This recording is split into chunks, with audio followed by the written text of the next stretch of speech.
শারীরিক মানসিক দুই দিক থেকেই শক্তিশালী হওয়ার চেষ্টা করো। কারণ ইসলামের সুন্নত এটা নয় যে আমি গিয়ে মায়ের খাবো। জিহাদের মাঠে সাহাবীরা কখনো এই উদ্দেশ্যে যান নাই যে গেছি আমাকে মারো আমি শহীদ হয়ে যাব, এইভাবে যান নাই তারা কখনো। বরং গিয়েছেন এই উদ্দেশ্যে যে আমি কাফেরের গর্দান উড়াই দিব। এবং সেই প্রস্তুতি, সেই প্রিপারেশন, সেই ফিজিক্যাল স্ট্রেংথ, তার প্রশিক্ষণ, এদাত, এগুলো তাদের ছিল। ওইটা এমন যুগ ছিল যখন প্রত্যেক ঘরে ঘরে জন্ম থেকেই মানুষ এগুলো শিখত। তীর নিক্ষেপ করা, তরোয়াল চালানো, কুস্তি ইত্যাদি ইত্যাদি, এগুলো জন্ম ছোটবেলা থেকেই মানুষ এগুলো শিখত।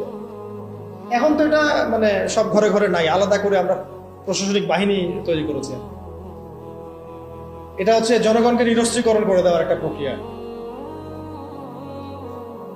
কিন্তু যাদেরকে প্রশিক্ষিত করছি তারা আবার পশ্চিমাদের দাসত্ব করতেছে, ওদের সেবা দশায় বসে আছে। একটা জাতিসংঘের মিশনকে তারা মনে করতেছে জান্নাতের টিকিট পেয়ে গেছে। নাউযুবিল্লাহি মিন যালিক, তাই না?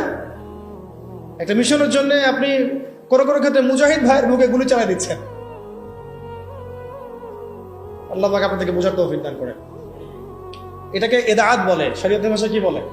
এদাআত মানে হচ্ছে শারীরিক মানসিক ভাবে শক্তিশালী হওয়ার চেষ্টা করা। অ্যাটলিস্ট আপনার ফিজিক্যাল এক্সারসাইজ গুলো করা, মার্শাল আর্টস শেখা, তারপরে সেলফ ডিফেন্স শেখা।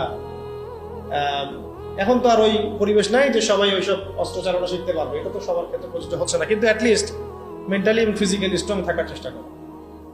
কারণ এটা সুন্নত নয় যে আমি গিয়ে মায়ের খেয়ে চলে আসবো। সাহাবেরা এই উদ্দেশ্যে জিহাদের মাঠে যান নাই, বরং গিয়েছেন কোন উদ্দেশ্যে? যে আমি মারবো, যদি আল্লাহ পাক আমার ওখানে শাহাদাত লিখে রাখেন তাহলে সেখানে আমার শাহাদাত হবে না। 313 জন নিয়ে যখন আমরা 1500 জনকে হারাচ্ছি, তার মানে কি বুঝতে পারতেছেন? তারা কি ফিজিক্যালি